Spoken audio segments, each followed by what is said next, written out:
నమస్కారం. మౌనం మనస్సుని శుద్ధి చేస్తుంది. ధ్యానం బుద్ధిని శుద్ధి చేస్తుంది. దానం సంపాదనను శుద్ధి చేస్తుంది. ఉపవాసం ఆరోగ్యాన్ని శుద్ధి చేస్తుంది. క్షమాపణ సంబంధాలను శుద్ధి చేస్తుంది. ఏడిస్తే నమ్మకాన్ని కోల్పోతావు. ఆలోచిస్తే సమయాన్ని కోల్పోతావు. భయపడితే బానిసగా మారుతావు. బలహీనంగా ఉంటే భారంగా అవుతావు. ఏ ప్రయత్నమూ చెయ్యకుండా ఆగిపోతే నిన్ను నువ్వే కోల్పోతావు. తొందరపడకుండా ఆలోచించి చేయాల్సిన 3 విషయాలు: వ్యాపారం, వివాహం, ప్రయాణం. అస్సలు వృధా చేసుకోకూడని 3 విషయాలు: సమయం, డబ్బు, శక్తి. ప్రతి ఒక్కరూ కలిగి ఉండాల్సిన 3 లక్షణాలు: ప్రేమ, క్షమాగుణం, సహనం.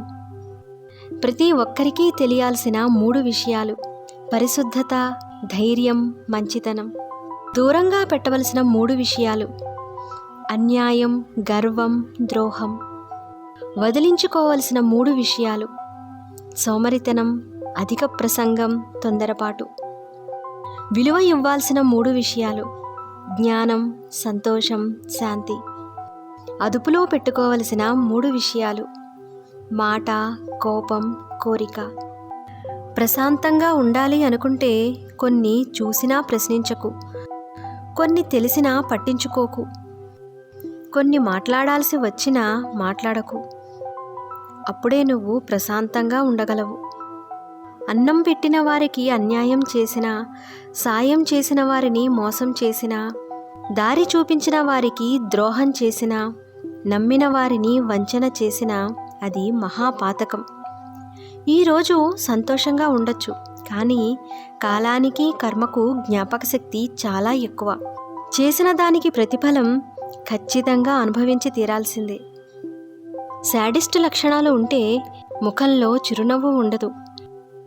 ఎప్పుడూ ఆలోచనల్లో బతుకుతూ ఉంటారు. జీవితంలో ఏ లక్ష్యం ఉండదు. ప్రతి దానికి చిరాకు పడుతూ ఉంటారు. పక్కవారి పనులను చెడగొడుతూ ఉంటారు. ప్రతిదీ వాళ్లకు చెప్పే చెయ్యాలి అనుకుంటారు.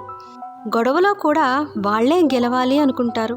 చుట్టూ ఉన్నవారికి మనశ్శాంతి లేకుండా చేస్తారు. ఎప్పుడూ అనుమానంతోటే ఉంటారు. ఇలాంటి వారికి ఎప్పుడూ దూరంగా ఉండాలి. అదే మనకు మన ఆరోగ్యానికి కూడా చాలా మంచిది. నీ మనస్సును అర్థం చేసుకోకుండా తన స్వార్థాన్ని మాత్రమే ఆలోచించుకునే వ్యక్తి కోసం ఎన్నాళ్ళు బాధపడతావు? అలాంటి వ్యక్తికి దూరంగా ఉండి చూడు. నీ విలువ, నీ జీవితం విలువ నీకు అర్థమవుతుంది. నువ్వు వెళ్ళాల్సిన దారి అది కాదు, ఇంకొకటి అనే విషయం కూడా నీకు తెలుస్తుంది. సరి అయిన దారిని తెలుసుకుని ఆ దారిలో వెళ్ళు. నీ లక్ష్యాన్ని చేరుకో. సమయం తిరిగి రావడం అనేది కుదరదు. ప్రతి ఒక్కరూ మంచివాళ్ళు కాదు. పరాజయం కూడా ఒక పాఠమే. నీకు నచ్చిన పనే చెయ్యి. నీ అభిప్రాయాన్ని అందరూ అంగీకరించాల్సిన పని లేదు. నువ్వు మారాలనుకుంటేనే నీ జీవితం మారుతుంది. పోటీ నీకు నీతోనే ఉండాలి. నీ గెలుపును చూసి అందరూ సంతోషించరు. నీకు వచ్చిన కష్టాలే నీ నిజమైన స్నేహితులను చూపిస్తాయి. పని అంటే చెప్పేది కాదు, చేసి చూపించేది. మోసం చేసిన వారిని రెండోసారి నమ్మకండి. గతాన్ని మర్చిపోలేక వర్తమానాన్ని నాశనం చేసుకోకండి. ఆనందంలో మాట ఇవ్వకండి. కోపంలో సమాధానం చెప్పకండి. దుఃఖంలో ఎలాంటి నిర్ణయమూ తీసుకోకండి. మీ విలువను గుర్తించని చోట ఒక్క క్షణం కూడా ఉండకండి. ప్రతి చిన్న విషయానికి పెద్దగా ఆలోచించి బాధపడకండి. ప్రేమ లేని చోట ఆశపడకండి. ఇతరుల విజయాన్ని చూసి అసూయపడకండి. దూరం పెడుతున్న వారికి దగ్గర అవ్వకండి. నిర్లక్ష్యం చేసేవారి కోసం ఎదురు చూడకండి.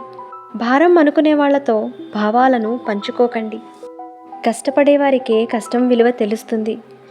నమ్మకం ఉన్నవారికే దేవుని విలువ తెలుస్తుంది. ఎలాంటి కష్టాలు వచ్చినా ధైర్యంగా నిలబడి మనస్సులో ఆ దైవాన్ని నమ్మితే నీ కష్టాలన్నీ తప్పకుండా తీరిపోతాయి. పైకి కనిపించే అలంకారం కంటే లోపల ఉండే గుణం ముఖ్యం. విషం నిండిన బంగారు పాత్ర కన్నా తేనె నిండిన మట్టి కుండ విలువైనది. తప్పు లేకుండా రాసినా కూడా తప్పు అనే పదాన్ని తప్పు అనే చదవాలి. కొందరు మనుషులు కూడా అంతే.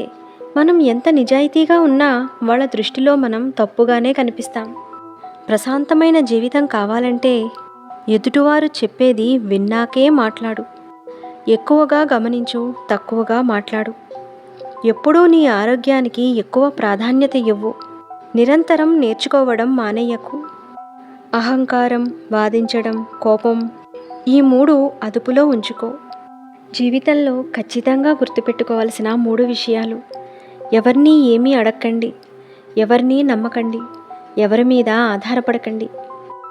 గుండెల్లో బరువుని దింపగలిగే శక్తి నవ్వుకు మాత్రమే ఉంది. ఎప్పుడూ నవ్వుతూ సంతోషంగా ఉండండి. నేను చెప్పిన అంశాలు మీకు నిజమే అనిపిస్తే ట్రూ అని కామెంట్ చేయండి. మంచి విషయాలను అందరికీ షేర్ చేయండి. మరొక మంచి అంశంతో మళ్ళీ కలుద్దాం. నమస్కారం.